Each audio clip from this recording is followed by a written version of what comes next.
What is going on? It's Alex coming back at you with another video, and today we're reviewing Pro Football Network's brand new, way too early 2025 NFL mock draft. If you are new, feel free to like, comment, subscribe. Below my face is my board.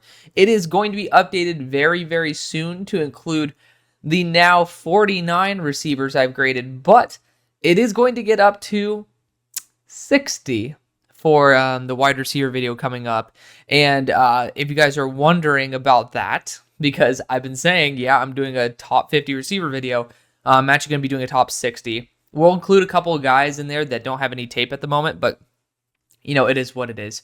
Right now, the only thing I'll ever use to grade defense, pretty much every player at this point, because I've given up on normal game tape, is all 22. So, going to be doing that. I've been working legitimate 10 to 15 hour days. It's been a little bit nuts, but I've really wanted to hit this draft season with as much momentum as possible, be able to study as much as possible, because right now I have a little bit more luxury in terms of time with my full-time job, so that might not be the case going forward. It might, but I'd rather take the guarantee rather than roll the dice, and you guys deserve as much good analysis as possible, so it's going to be a crazy video. Like, I'm not even kidding. I have 49 fully graded right now, and that does not include the guys who do not have all 22 tape. It's up to like 53. It's going to be nuts, but let's get right into this. Let's have a good time. PFN, you're rolling the dice as to whether it's going to be AI generated or not. This is a live reaction. And, you know, I'm going to be getting to those deep dives as well because I've just been waiting for some more camp information to come out. It was a weird time to start releasing them. It is honestly stupid on my behalf, but we're going to be getting all of those out. I promise you that. So let's get right into this, though. Carolina Panthers drafted Jalen Milroe, #1. Come on. Oh, all right. We're starting it off with a hot one. I don't believe that this is AI generated because this actually feels a little bit written by a human being. So I can be a little bit more harsh on this one. But, you know, Jalen Milroe, I like Jalen. The problem is I've been watching a lot of those deeper Bama receivers, and let's just say Jalen Milroe's not remotely consistent enough to be worth a #1 overall pick. I don't trust Jalen Milroe to be a quality NFL quarterback right away. And that's what you need with a #1 overall pick. So, I think this is an absolute shank. But, you know, Jalen Milroe has that potential. I definitely don't think it's going to be that type of acceleration over 1 year. If it is, I'm happy to be proven wrong because I do like Jalen Milroe. It would be a great display of excellence to see him elevate his game that much. But yeah, it's interesting. But continuing on, the Titans then go James Pierce. You know, both these guys are not even in my top 20 to start out. But James Pierce is someone who I could easily see entering my top 10. He just has so much room to grow and develop, and he's just not there yet. But you do see those flashes. I'm very optimistic about his development, and my board is based on the players they are now. Like, there's a little bit of that it factor if you guys have watched all my player grading. And by the way, if you are looking at my board and are wondering, like, oh, what do I think about Nick Almonwari? Like, what the hell? Why is this guy 10th overall? Which we'll probably not talk about in this video. Every single player you see below my face and on my board has an actual video out on them. So that's another reason why I haven't updated the board, because I want to be able to drop my receiver video where I actually end up describing all of it out to you guys, and then you can understand why they're at the spot on my board. Maybe that's the wrong way to do it, but it is what it is. Regardless, James Pierce is a very talented edge rusher, and you know, he just really needs to hone in his game before he's a full-time starter, in my opinion, because he makes the wrong move at the wrong time, takes poor angles. It is what it is. But at #3, the Patriots go Will Campbell, tackle out of LSU. They do need a left tackle. It just depends on the situation with Owenu and their third-round pick. I don't know, Caden Wallace.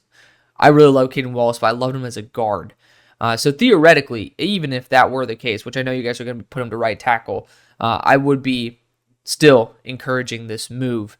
But again, Will Campbell has those short arms. It does bother me, but he is a very, very good offensive lineman. He's my #15 player in the draft. The Broncos can then go Dayon Walker. If Dayon can lower his pad level, he's worth this pick. It's just, when you stand your full 6'6", you just need to know physics, man. It's just, it doesn't work. It doesn't work. And We've seen a lot of guys who are physical freaks at 6'6". I mean, you're looking at Jordan Davis, and he's even busting out, and he had relatively similar measurables overall. Like, Jordan Davis was an absolute menace. And I love Jordan Davis, but we're talking about Jordan Davis as a bust. I think Jordan Davis is better than Dayon Walker. And Dayon, the talent is all there. But if he continues to ending up standing straight up in the, what game was that? Kentucky, I believe. He got sat on his ass like 50 times. No, not Kentucky. He is in Kentucky, dumbass. The Georgia game. He ended up getting sat on his ass so many times. And, like, if Georgia offensive linemen can do it, and they're good offensive linemen, but if they can do it, you bet your ass that starting NFL offensive linemen will do it. So, hoping that's not the case. Denver, this is not a really good return on investment pick. If they have a new organization, like, i.e. Peyton's fired at the front, everybody's pretty much gone, then they might want to take a more safer approach and go after, like, a position that doesn't have as much behind it, so to speak, like, in terms of value. But I mean, I still think it's a bad pick. Then the Raiders go Carson Beck at number 5 overall. He is a very solid QB. I call him Kenny Pickett, but like upgraded, and I think that's perfectly fine. Theoretically, Kenny Pickett graded higher, but that was on a different grading scale. Y'all know me. I like to tweak my grading scale when I see that it's not up to snuff. And, Carson Beck, he's a good quarterback. He has good mobility. For the most part, he keeps the offense in rhythm, but I think he's just ceiling capped. There's something with this processor that, to me, there's just one particular rep in specific, and I think it's against Missouri. He just threw it straight to Raw Thomas when he had a wide open receiver over the middle. Like, he just forced a slant. And, cool. Maybe that's like the one read. If it's open, you throw it. Doesn't matter who else is open, but I mean, the open receiver was easily within periphery. Like, it did bother me. It still bothers me to this day. But Beck does bring essentially what you have in Gardner Minshew to the table on a longer-term contract with a player who has a higher ceiling than Minshew. So, I think it's a better pick than Shedeur Sanders. And Shedeur is pretty neck and neck with Beck on my grades as well. But we'll just continue on here. The Vegas Raiders getting a QB, not out of the question. He's also someone who hasn't appeared to be a bad character player. So I don't think AP would be really much against that. The Giants then go Shedeur Sanders, quarterback of Colorado. Shedeur, I do think, can survive the New York media just because of how much media attention Colorado gets. So those are one of the dark horse factors. Like, can you handle New York media? I think Shedeur can. I do think Shedeur is a little bit underwhelming as an athlete, but he has a really, really good processor, probably the best in the class. And that might be good enough for the Giants. Daniel Jones has just been extremely inconsistent. Shedeur is, rhythm, get the ball out, don't take sacks, don't throw incomplete. Well, he takes sacks because he doesn't want to throw incompletions. But when you're in the NFL, that's all for naught. Taking sacks is looked at as a big negative in the NFL over trying to really make a good completion, which they have good players on their team. So I don't think this would be a bad selection. I just don't have Shedeur Sanders graded that highly. And that's okay. I mean, I think that there isn't going to be 30 starting quarterbacks in every draft. I don't think there's one guaranteed starting quarterback in this class. But there's a fight for the top, and that's what's really fun about this class. The Cardinals then go Mason Graham, defensive interior out of Michigan. I do think this is a very smart move. Defensive interior is a spot that the Cardinals have tried to invest in the offseason in terms of kind of like filling it with mediocrity. And when you fill a position with mediocrity, you still have not filled the position. So this is definitely a really solid option, especially with the especially with the deep interior offensive line class. I do think that this would be, a very wise move. And I realized it in the middle of my last mock draft. I'm like, man, I just know that the chips could have fallen even more perfectly with going Mason Graham early on because of the offensive lineman who fell. But you can check out that video to watch me realize that I could have made a better option, which is why I do so many mock drafts. Like, some people think that's for the money, and sure, it gets a good amount of views. It gets the most amount of views. Like, that's why sometimes when I am extremely pinched on time, I'll review a mock draft. But more importantly, and the reason why I actually do is because I actually enjoy this a lot more. Like, doing a deep dive is awesome because I've done all the graphics and I just get to talk about ball. But when I get to actually, when I spend hours upon hours upon hours studying these players, it's kind of nice to be able to, break down all of these different system fits and all that stuff. So that's why I actually love doing this series. And yeah, it does have a good return on investment. I'm not going to lie. That's also quite nice because in the real world, I mean, that's what you need to grow your business. But regardless, I do it because of the fact that I also get to continue perfecting what I'm trying to do. And is anything perfect? No, not at all. But the more times you fail, the more opportunities you have to be right. And for me, if I can understand the logic and why I fail, I think it's worth it, and especially if I'm having fun, and I do. So that's why I've been doing this. I mean, I don't really have to. It's just more fun for me. But regardless, the Cardinals taking Mason Graham at 7 is a smart move. Commanders going T-Mac, Tetairoa McMillan at 8. I'm going to be honest right now. Tetairoa McMillan's not even in my top 10. And it's nothing against Tetairoa. Honestly, there's a really, really good group of receivers that no one talks about. And they'll come up every single year. We have these top guys. And, luckily last year, those guys ended up being that good. Tetairoa McMillan is not a Marvin Harrison Jr., he is far from Malik Neighbors as well. I don't think he's a Rome Odunze, but I think he's similar to Rome Odunze in the fact that they have a solid release package. They have good deep speed. They have really good tracking of the ball, solid hands, and, they're formidable in terms of their frame as well. But I don't think Tetairoa is on that level. I think they're a similar style, and Tetairoa is going to be graded as a 74.75, and that's like just below starting grade as a red zone / possession receiver. I'll spoil that grade. But if you guys were following me on Twitter, which you should, because I post there a lot more than even I post here, and I post here almost every single day, then you'll understand what I'm doing in terms of my grades. I will be having much more than just the receiver deep dive that's going to be coming out. I'm going to be breaking down the top guys who could be X wide receivers, the top guys for the red zone. Like if you need somebody to be a red zone threat, the top guys to be deep threats, the top guys to be after the catch gadget guys, and then also, I also have route runners, guys who are just designed to create separation. So Tetairoa is very solid in terms of the specific role that I see him as a red zone threat. And, he could even be a deep threat at his good deep speed. But I think the numbers are heavily inflated. Simply put, it's not very easy to go after a 6'5", 210-pound receiver in college because not every single guy is built to be NFL quality in terms of their frame, and they also don't have the ball skills as a seasoned NFL veteran. I've seen Tetairoa pretty much get zero separation versus the majority of defensive backs that he's faced, but his frame has allowed him to be still extremely open. And that's a good thing. That's why he's so lethal in college, but that's why I think he's a little bit more role-specific in the NFL. I don't think that role is needed for the Commanders. I think that offensive line is a massive issue. Edge rusher is a massive issue.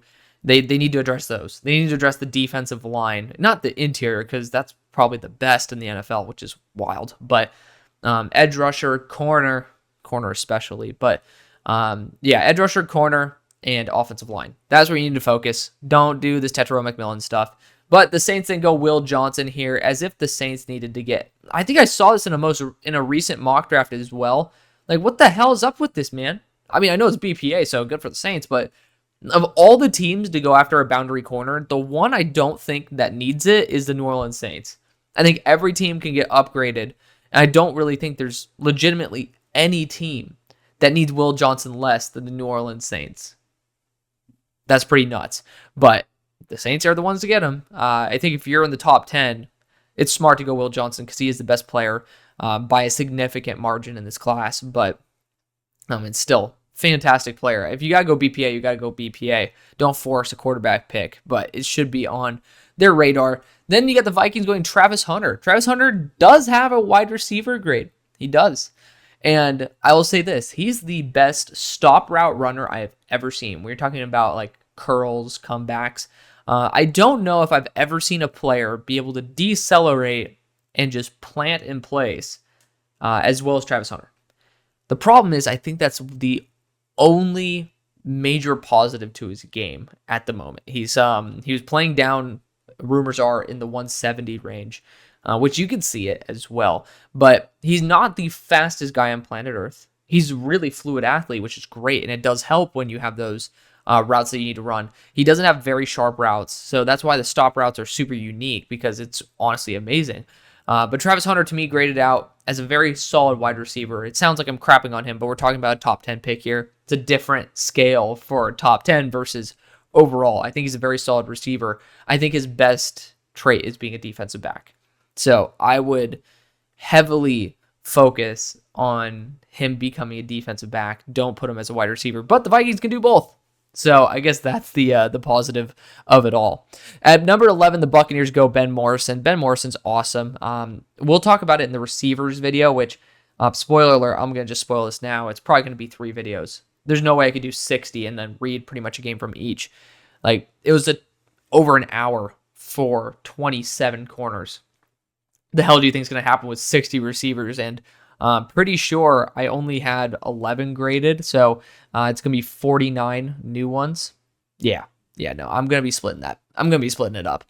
So spoiler on that one, but it's also best for your guys' enjoyment as well to be able to experience more in-depth analysis of them. Regardless, Ben Morrison, there was one guy who ended up really eating his lunch, and he'll be mentioned later on. But let's just say he is in the ACC, and I'm going to leave it there. He will be my number 2 receiver. So I'll definitely be highlighting that, and I also tweeted out about him. So if you guys want to follow me on Twitter, you'll be able to understand that there. But Ben Morrison is fantastic. The Buccaneers would be getting themselves a superstar at 11. At that point, though, I just don't know if the value would be there for corner, but it depends on how well guys like Zion play. So TBD. Seahawks then go Malachi Starks. I don't know if this is what's holding the Seahawks back. That's the real question. I think Malachi Starks is easily worth this pick. I think that he's cerebral in terms of his processing. His coverage is locked down no matter the system. And he might be a little bit limited athletically. I think he's around that 4.5 mark. But that hasn't stopped very smart players from being able to succeed. So I think that he would be a good pick. The question is, why is Seattle at 12? Is it because they don't have defensive back talent? I think we all know the answer to that, and that answer is no. They definitely have good enough defensive back talent. So I don't think this moves the needle. However, I at least am happy that they ended up getting themselves a really, really, really good defensive back, because they're getting a good player. The question would be, why are the Seahawks here at 12? And I just don't think it's going to be DB. So I would address why it's there with if the value is also there. And then you got the Colts going Colston Loveland. Tight end is not a bad position at all to target.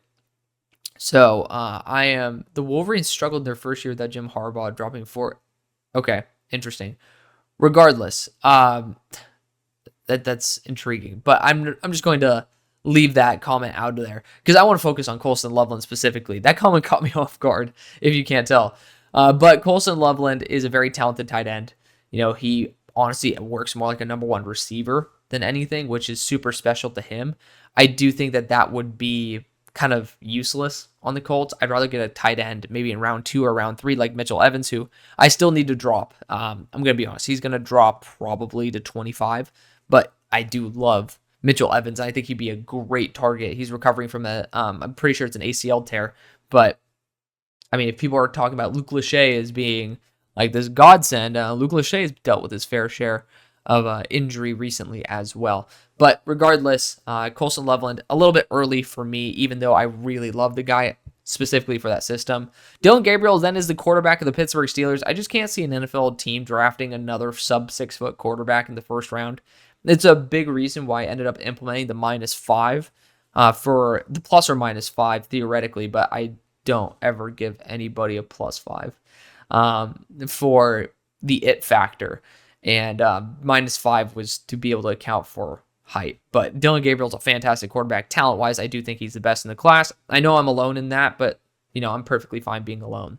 Pick number 15, the Jacksonville Jaguars go Kelvin Banks. They do need to go after a future at left tackle. I think this is perfectly fine. They have a very bright future there with Anton Harrison.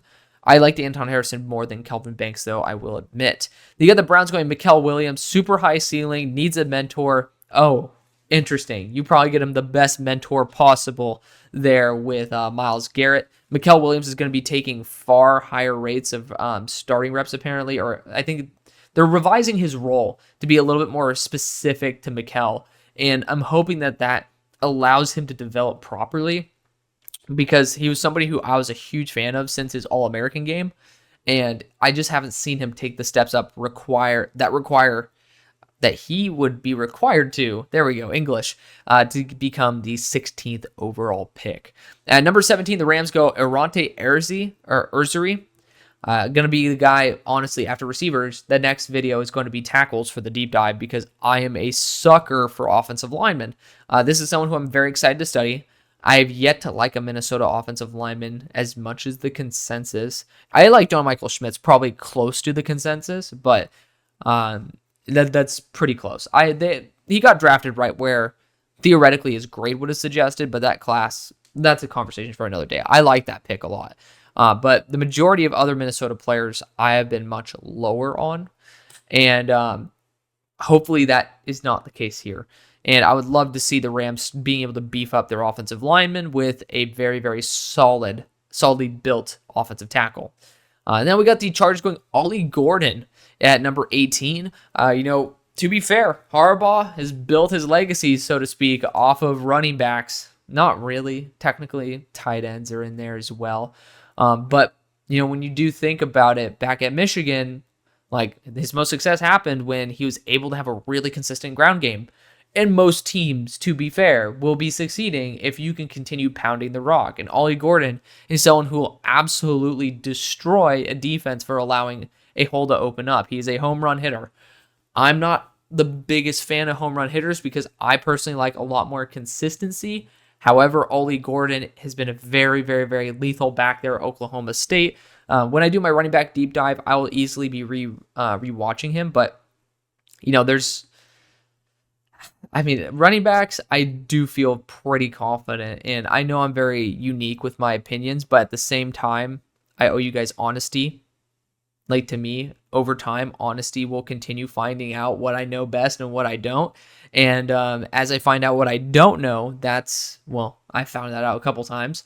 I've been able to adjust and correct. And honestly, it's made me, in my opinion, a lot more trustworthy as a scout to myself. When I actually have a gut feeling, I trust it a lot more now because I can look back on what has worked and what hasn't. Hallelujah. That's called life. But I do feel like Ollie Gordon is a little bit more role specific than what a 3-down back would be, but I do think he'd succeed there on the Chargers. The Bears go Tate Ratledge. I don't really think you need to draft a guard this early, but Tate Ratledge is literally as solid as it comes. He's just super high floor, low ceiling, rock solid dude. You can't go wrong, but I don't think in the first round is what the Bears need to do. And at pick 20, the Falcons go Malachi Moore. Malachi Moore is fantastic. He actually is fantastic. One of the biggest surprises. You can check out the DB video, but he just was somebody who I genuinely was jaw-dropped compared to my initial analysis, because this dude, when he pops up, you'll see him just be letting these massive touchdowns go. And it's like, what are you doing? When he fails unbelievably largely. I think that's the right term. Unbelievably, to an unbelievable degree. It's after a long work day, but he messes up big time, but he doesn't mess up often. It's just when he messes up, it's like the worst possible outcome. But I do really love Malachi Moore. I think he's a fantastic athlete. Check out the video for it. He is just awesome.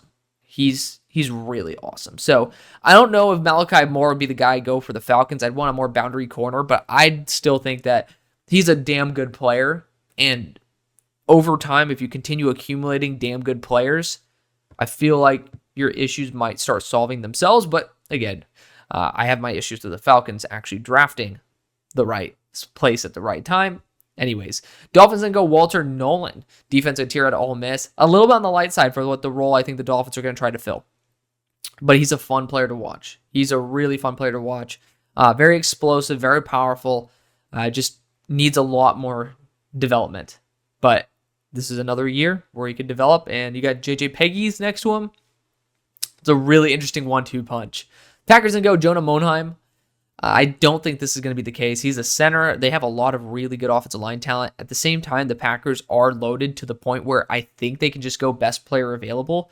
And I'm a sucker for Jonah Monheim. I mean, where is he at on my board? I mean, I literally have him ranked extremely highly at 41st overall. I thought I was the highest on him. But, he's just somebody that is transitioned from pretty much every position. And now he's going to be listed as a center. Sounds like something the Packers would go for. But how many more times do they need to get another one of the clones of what they go for, right? I just don't really see a need for that personally. So it is what it is. The Jets then go Garrett Green. Oh, come on. All right, so this is where we're getting a little bit silly. This dude is, I think, 5'11 or 5. I know he's 5'11. He's up 6 foot. I think he might be 5'10. I had him listed as a gadget player, not even a quarterback. I feel like he'd have a very similar role to Jordan Travis, which works with the Jets' ideology since they drafted Jordan Travis, but in the first round, I mean, he's interesting. I mean, he's a really fun runner. Really fun. That's why I think he could kind of take a Julian Edelman route and be like a really good receiving guy. But, man, that's pretty ballsy. Definitely not going to agree with that one, but it's just certain picks just catch you off guard. That one was certainly one of them. Texans go Barrett Carter at 24. Linebackers a position I think they easily could target. D'Amico is a former linebacker as well, so I do think that certainly could line up with his value. And Barrett Carter is a really solid linebacker. His size is a little bit underwhelming at 225, but I think he plays at 235, if not 240, in terms of what he actually produces on the field. He doesn't act like he's a paperweight out there, so I do appreciate that about his game. I do think there's a better linebacker in the class, and that one is Jack Kaiser, but I also know Jack Kaiser's never started for Notre Dame. So we're going to have another player who has yet to ever start a game and has, I think, only 5 receptions on his career in my top 10 receivers. Yeah, that's because I really believe in this guy. But that's going to be an interesting one. Regardless, the Dallas Cowboys then go Amari and Hampton. I'm not a fan of Amari and Hampton. I'll say it as it is. I continue watching North Carolina players because there's a lot of receivers and tight ends and such that come out of the UNC. I just cannot get on board with Amari and Hampton. I try so hard, and he is just underwhelming to me. And I really want to love him because I love UNC backs. I was a Michael Carter guy. So far, I just have not been able to get on board. I'll rewatch him again when I do my RB deep dive, but that's a pretty big stretch. At 26, the Eagles go Luther Burden. They've been looking for someone who can have that deep threat ability in that slot and doesn't have to be A.J. Brown. I don't know if they're going to be going wide receiver this early because of the amount of money they've dished out. Like, if you concentrate that much, because first-round picks cost a lot of money too, that's pretty ballsy. That's a lot of cap for a receiving room that is already really solid, and this is a good class. You can get very good depth later on, or very even starter quality players such as Luther Burden later on. I would say tight end is a good move at this point. Edge rusher, Nick Scourton, linebacker, theoretically Jack Kaiser. You guys don't do that though, but theoretically. I think there's just better picks, but Luther Burden's fantastic value. I wouldn't shame a team for doing that at all. Bengals then go Quinshon Judkins. He's going to be fantastic. He's exactly what the Bengals should be looking for, a reliable 3-down back. And he's going to be killer there for Ohio State this year. Then we got the Bills going Quincy Riley. Big fan of Quincy. I'm pretty sure, where is he at? Quincy is my number 33 player in the class, so perfect range for him to go. He's unbelievably smart. There's a specific clip where he ended up sniffing out a screen before it even developed and blew up the running back. Like, you can't just guess that. You can't. He left his assignment because he ended up seeing how everybody was immediately shifting, and he was already in position. It was fantastic. It was not a guessed one, like, because he was able to ditch his zone a couple other times for the correct defense, because you'll see guys end up messing up their coverages, and he makes up for it. Fantastic IQ, but he's really going to need to be a little bit more role specific because he's not an elite athlete, but he's fantastic. I'm a big fan of his game. People think I'm not because I have a bunch of DBs above him. People just forget I love defensive backs. So, I mean, the fact is he's pretty much a top 32 player for me, and people think I don't like him. I don't know what else to tell you.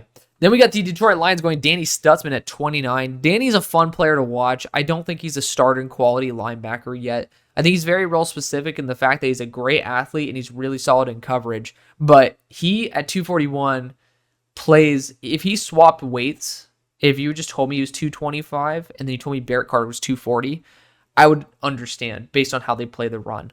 Danny Stutzman does not play the run well at all. And I just don't understand scrapping and rallying in the run defense. That's not Danny Stutzman's game at all. I just don't. I think Danny Stutzman's really role specific, and the Lions, I don't think would be overly interested in Stutzman being that role specific, but he is complementary to, well, Jack Campbell was honestly pretty solid in coverage, but Jack Campbell was more of a Mike all around. Then we got the Ravens going Emeka Egbuka at 30. The amount of weapons this team needs, apparently. I think you need to invest in offensive line because, I mean, right now, what you've invested in is, I like Roger Rosengarten a lot, but you're still dealing with injuries, Ronnie Stanley all the time. The interior of the offensive line is extremely unproven. That's just your best bang for your buck, and especially with how run-heavy this team is, and you'll have Derrick Henry for one more year, if I'm not mistaken. Like, why not? Why go and invest more in the receiving room and someone who's also injury-prone? You've dealt with injuries, too. It just doesn't add up to me. At 31, the Niners go Jay Higgins. Jay is just really unathletic. I do like what he brings to the table, but I saw him being he got outran by Drew Allar. And Drew Allar's not a supreme track athlete. He's not slow by any means, but it's not like Jay Higgins is slow as molasses. It's just compared to other linebackers he's going up against. He's probably the slowest of the class, of the top of the class at least. And I don't think the Niners thrive on linebackers that cannot move very well. Actually, their linebackers are very, very mobile. So I do think Jay Higgins is a little bit of a reach, to say the most or the least. Then we got the Chiefs going Sebastian Castro. This guy is an absolute fan favorite for me. I mean, if I see a receiver have a game versus Iowa, and especially if they're in the slot, I'll watch it. And I'm more excited to see a slot receiver versus Iowa versus Sebastian Castro than a boundary receiver playing against Cooper DeJean. I think Sebastian Castro might be like a tier above. I'm saying that lightly because I really liked Cooper DeJean, but I think Sebastian Castro is near blue chip talent level. Like, he's at number 13 overall. I knocked his ass down because of his height. He's like 5'10". Like, I knocked his ass down because he can just play at slot at that size, but I still knocked him down. Keep that in mind. He is unbelievably talented, and I think that this would be killer for the Chiefs to grab. So that's been the video. Ended up making this one a little bit longer than my normal mock the mocks, but just wanted to sit down and relax and have a good day. So hopefully you had a good day with me. Use the link tree, do the subs, do all that fun stuff. Go Underdog. I love you guys. See you on the far side. Peace.